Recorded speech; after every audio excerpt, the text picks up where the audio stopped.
இந்த வகுப்புகளை நடத்துவதற்காக பாரிய சுமைகளை சுமந்து இதற்காக பல சகோதரிகள் அதில் உள்ள பொறுப்புதாரிகள் செயல்பட்டுக் கொண்டிருக்கிறார்கள். இன்ஷா அல்லாஹ் இதுல சில நேரங்களில் முன்னப்பின சில விஷயங்கள் நடக்கும். அதை நீங்க உரிய பொறுப்புதாரிகளிடத்தில் சொல்லி அதை சரிகாண பார்க்கணுமே தவிர பிழை பிடிப்பது குறை பிடிப்பதுன்னு போகக்கூடாது. பல ஆயிரக்கணக்கான சகோதரிகளை வைத்து இந்த வகுப்புகளை நடத்துவது, அவர்களுக்கு உரிய நேரத்தில் இந்த செய்திகளை கொடுப்பது, அவர்களுடைய அந்த விஷயங்களை எல்லாம் நாம கண்காணிப்பது என்று வைப்பதெல்லாம் ஒரு பாரிய பொறுப்பு. அதனால இந்த பொறுப்புதாரிகளுக்கு அல்லாஹ் ரஹ்மத் செய்யட்டும் இன்ஷா அல்லாஹ். இல்லை யார் யாரெல்லாம் பாடுபடுறாங்களோ அவங்களுக்கு அல்லாஹ் தஆலா ரஹ்மத் செய்யட்டும். அதனால படிக்கக்கூடிய சகோதரிகள் தாய்மார்கள் இதுல கொஞ்சம் விட்டு கொடுப்போட இந்த விஷயங்களை நீங்க நடந்து கொள்ள வேண்டும் என்ற ஒரு பணிவான வேண்டுகோளுடன் இன்றைய பாடத்துக்குள் நுழைவோம் இன்ஷா அல்லாஹ். இது ஃபிக்ஹ் கிதாப் என்கிற காரணத்தினால ஃபிக்ஹ் கிதாபில் முதல்ல ஃபிக்ஹுடைய இமாம்களுடைய அந்த அமைப்பு என்னென்றா சுத்தத்தை கொண்டுதான் ஆரம்பிப்பாங்க. சுத்தம் என்கிற கிதாபு தஹாரா என்கிற அமைப்பில் தான் அவங்களுடைய அந்த புத்தகத்தின் முதல் பாடம் ஆரம்பிக்கப்படும். இந்த ஸ்டைல் தான், இந்த போக்கில் தான் சுனன் என்று சொல்லுவாங்க இல்லையா, சுனன் அபூ தாவூத், சுனன் திருமதி, சுனன் நசாஇ, சுனன் இப்னு மாஜா என்று சுனன் வரும் ஹதீஸ் கிரந்தங்கள். அவங்களும் என்ன செய்வாங்கன்னா இந்த ஃபிக்ஹ் கிதாபுடைய அமைப்பில் தான் அவங்க என்ன செய்வாங்க, அவங்களுடைய ஹதீஸ்களை தோத்திருப்பாங்க. முதல்ல அவங்க ஆரம்பிப்பாங்கன்னா கிதாபு தஹாரா அப்படின்னு ஆரம்பிப்பாங்க. அப்ப இந்த ஃபிக்ஹுடைய பாடத்தில் முதல் பாடம் எது? தஹாரத், சுத்தம். ஏன் அதுக்கு தஹாரா என்று ஆரம்பிக்கிறாங்க? எதுக்கு ஆரம்பிக்கணும் அப்படின்றால் இதுல இபாதத்துகள் சம்பந்தப்பட்ட விஷயங்களை தான் பேசுவாங்க. இபாதத்துகளுடைய சட்டத்திட்டங்கள், ஷரியாவுடைய சட்டத்திட்டங்கள், அதுல இபாதத்துகளை பற்றி என்ன செய்வாங்க, பல விஷயங்களை இங்க சொல்லுவாங்க. இபாதத்தினால் குறிப்பாக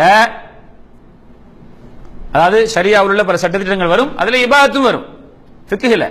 அந்த குறிப்பாக தொழுகைக்கு என்ன தேவை? சுத்தம் அவசியம் இல்லவா? தொழுகையுடைய சருத்துக்கள் ஒன்று சுத்தமா இருக்கணும்.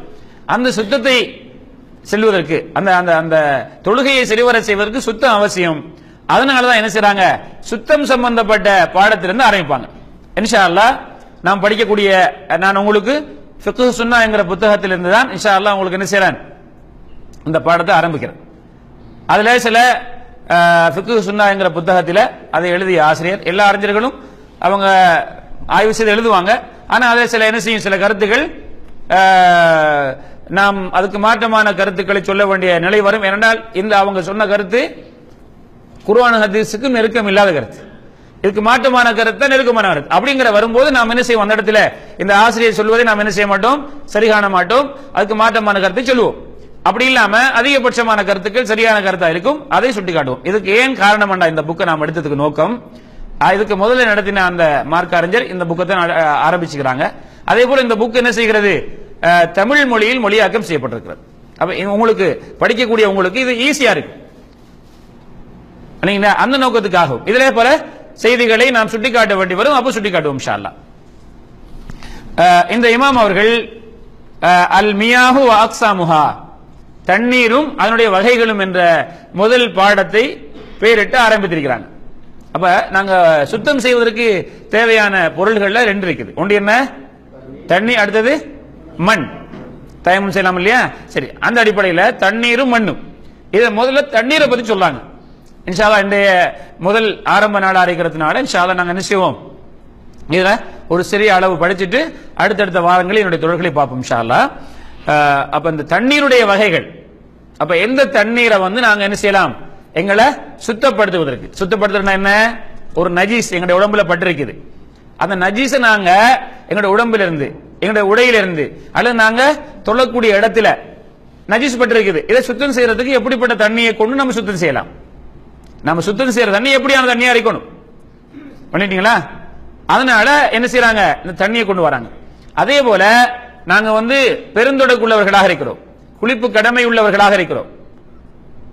இப்ப இந்த குளிப்பு கடமை உள்ளவர்கள் எப்படிப்பட்ட தண்ணீரால் குளிக்கணும், எப்படிப்பட்ட தண்ணீரை குளிக்க கூடாது, எப்படிப்பட்ட தண்ணீரால் குளிக்க கூடாது, உது செய்யணும். குளிப்பது பெருந்தொடக்குள்ளவர்கள். சிறுதொடக்குள்ளவர்கள், சிறுதொடக்கண்டால் என்ன, குளிப்பு, அதாவது உதுவை முறிக்கக்கூடிய ஒரு காரியம் நடந்துவிட்டால் இவருக்கு உது செய்ய வேண்டிய கடமையாகிவிட்டது. அப்ப உது செய்யறதுக்கு எப்படிப்பட்ட தண்ணீரை கூட உது செய்யலாம். அந்த வகைகளை சொல்வதற்காகத்தான் தண்ணீரை இங்கே கொண்டு வந்திருக்கிறார்.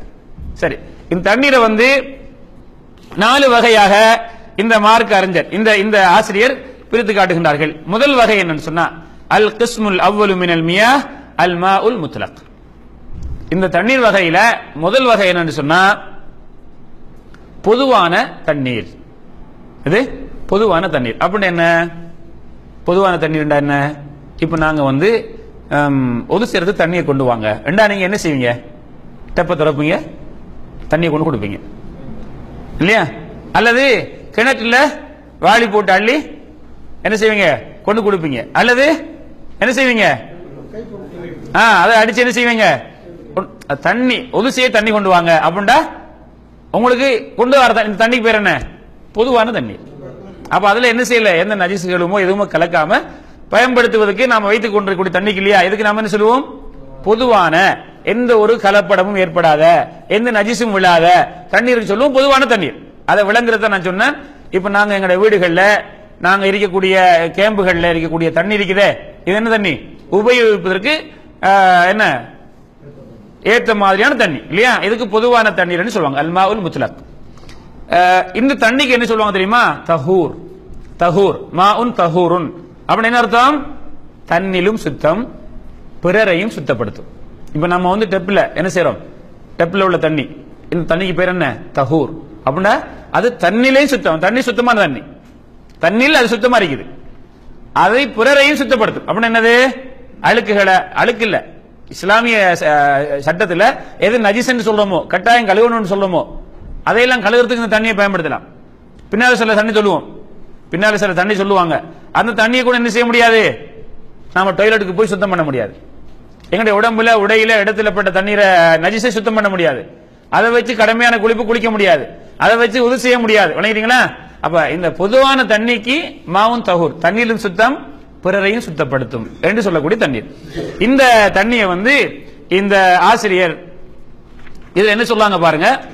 இதுல மழை தண்ணீர் இதுக்குள்ள அடங்கும். இந்த பொதுவான தண்ணீர்ங்கிறதுக்குள்ள என்னென்ன தண்ணி அடங்குமா? மழை தண்ணி, அடுத்தது பனி தண்ணி, பனி ஐஸ், பனி தண்ணி அல்லது ஐஸ் தண்ணி, அடுத்தது ஆலங்கட்டி, ஆலங்கட்டிக்குது ஆலங்கட்டி, அதை கொஞ்சம் வச்சுங்கன்னா என்ன செய்யும்? தண்ணி ஆயிரும். இந்த ஐஸ், இந்த பனியை கொஞ்சம் வச்சுங்கன்னா என்ன செய்யும்? தண்ணி ஆயிரும். அதே மாதிரி மழை தண்ணி, இத தண்ணியா தான் விழுது. இந்த தண்ணி எந்த வகையில சேருமா? பொதுவான தண்ணி. அப்படின்னு என்ன? தஹூர். தஹூர் என்ன? தண்ணியிலும் சுத்தம், பிறரையும் சுத்தப்படுத்தும். சரி, இதை மாத்திரம் பார்த்துட்டு இதனுடைய பிரிவுகளை இன்ஷா அல்லாஹ் அடுத்த வகுப்பில் பார்ப்போம்.